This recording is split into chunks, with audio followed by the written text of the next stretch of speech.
casser la gueule, je vais me casser la gueule. Voilà. Mon crépi. Waouh, ça fait du bien. 2012, premier coup de pelle mécanique, mai 2012.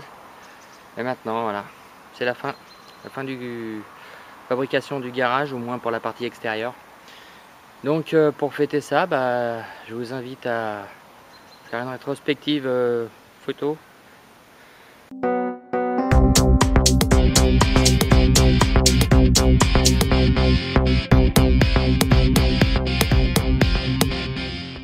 De la création de l'ensemble, par mes soins et par les soins de ma famille, qui m'ont grandement aidé et que je remercie énormément.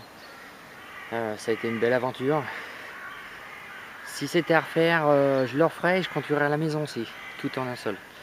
Ça serait nettement plus intéressant et je pense que j'y prendrais énormément de plaisir, mais j'aurais bien aimé faire une maison en bois, mais voilà. Les choses font qu'on ne peut pas toujours faire ce qu'on veut. Voilà, bienvenue dans le fond du garage. Alors début de la création, là on déplace un peu le bazar, on perce un trou, hein, c'est le premier trou avec le déplacement de la terre, heureusement que j'avais le tracteur. On voit la création du puits canadien, c'est le tuyau bleu que vous voyez là. Il fait 30 et quelques mètres de long, là c'est les bus d'arrivée sur lequel viendra l'entrée d'air. Le tas de terre énorme, une fois tout fini, donc ça fait quand même un gros volume. Là, la bâche de préparation pour les fondations de coulée, hein, ça va très vite forcément.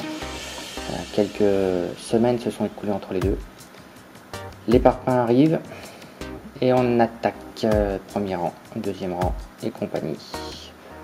En mai, et là on est au mois de juin, vous voyez, donc ça a été assez vite. On a coulé la dalle, préparé la dalle avant les vacances de juillet pour pouvoir la couler à notre tour. Là on voit les ferrailles.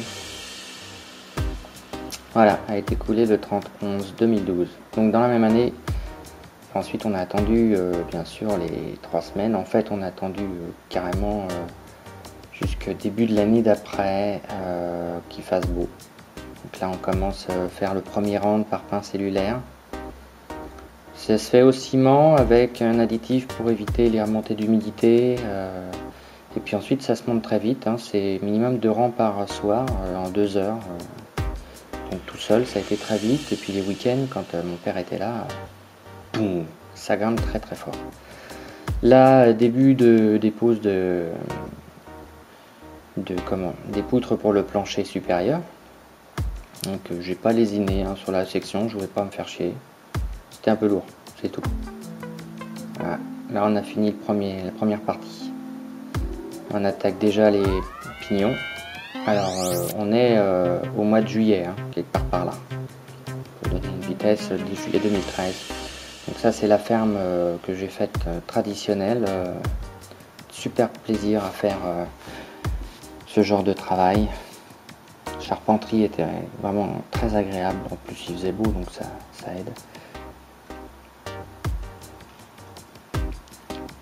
Les pignons sont renforcés, hein, c'est pas juste ils sont coffrés, bétonnés, ferraillés.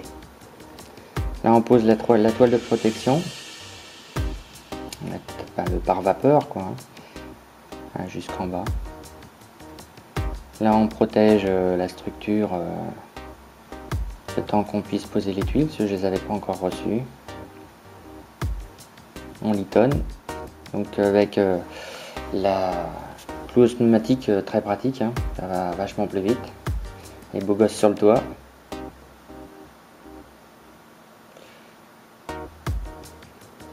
Et on attaque les tuiles.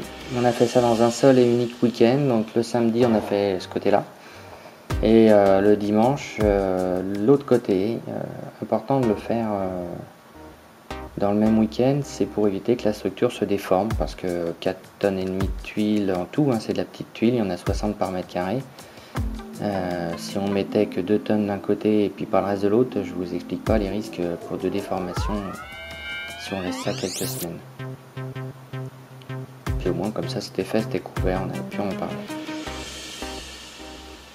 Voilà, et de loin. Bon là il y avait déjà la porte, hein. Là on finissait de remblayer un peu, de remettre un peu de terre à droite à gauche avec les engins qu'on nous a prêtés, la mini pelle. Toute la terre donc qu'on avait, comme le sol s'était effondré, on l'a répartie pour faire les remblais autour de la maison, dans le terrain. Mon père qui s'est embourbé. Ouais, la butte elle a été bien entamée. Donc ça c'était au mois de mai-juin aussi, mais 2014. Forcément, hein, puisqu'on a fini la toiture en octobre aussi, hein, c'est une tradition à croire. Plus de terre, plus de tas, enfin juste un tout petit, mais à l'intérieur. Avant qu'il soit aménagé, bien sûr. Là, on commençait à mettre les rails pour passer l'électricité, etc. que j'ai fait. Et voilà, une fois fini, tout est aménagé avec mon bordel à l'intérieur. Ça, j'ai pas fait de photos intermédiaires, c'est dommage.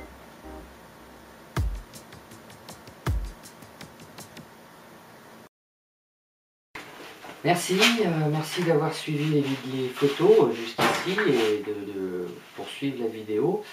Donc rapidement, j'ai pris énormément de plaisir à cette réalisation, même si elle a duré 3 ans. Ça n'a pas été tous les jours facile, parce que des fois il faut se foutre des sacrés coups de pied au cul. Hein. Mais en sachant quand même que pour éviter justement d'en avoir marre, je me suis permis d'hiberner pour profiter de ma famille et d'être avec eux, de faire autre chose hein, que de monter un garage qui est quand même assez grand, parce qu'il fait 36-37 mètres carrés intérieur, donc presque 40 à l'extérieur, au sol. Donc c'est un grand garage. Donc en gros, je faisais une pause de fin octobre, début octobre, suivant comment ça me toquait. Donc je commençais à réduire sérieusement en octobre jusqu'à février, mars, fin mars. Donc c'est une pause correcte. Donc c'est pour ça que ça s'est étalé sur 3 ans. Donc j'ai hiberné pendant ces périodes-là au niveau travail. Déjà parce que bon, travailler à l'extérieur quand il gèle, c'est pas toujours pratique. Il y a certaines choses qu'on ne pouvait pas faire à cause de la pluie et du mauvais temps. Donc j'aimerais remercier aussi mon père qui m'a beaucoup aidé, mon beau-père aussi qui a apporté son coup de patte aussi, enfin tous ceux qui sont venus m'aider, hein, tous ceux de la famille, des amis aussi et des collègues, quelques-uns qui sont venus m'aider pour la dalle notamment, je les remercie. C'était très agréable, on a profité de ce moment-là, donc ça va très vite parce que forcément le bétonnière arrive en coule. S'il y a une aventure à faire, c'était pas mal celle-là. Moi je pense que c'était une aventure intéressante à tenter, comme j'ai déjà dit. Je l'aurais bien refait, mais en faisant la maison. Mais bon, là au moins, c'est que le garage, s'il s'effondre, je peux encore habiter dans la maison. Enfin, j'espère pas qu'il s'effondre. Il y a encore énormément de choses à faire. Hein. L'intérieur a été. Donc, quand j'ai fait l'intérieur, j'ai pas fait de photos, ni filmé. Mais j'ai tout l'étage. Voilà. Si vous avez aimé cette petite vidéo, n'hésitez pas à revenir sur la chaîne. C'est toujours un plaisir de pouvoir partager diverses choses avec vous. Il y en a énormément qui vont venir. Pour l'instant, je les accumule, on va dire entre guillemets, parce que je ne fais pas les projets de A à Z d'un seul coup. C'est différents jours, différents moments, différents week-ends. Donc dès que le projet est fini, je le mets en ligne.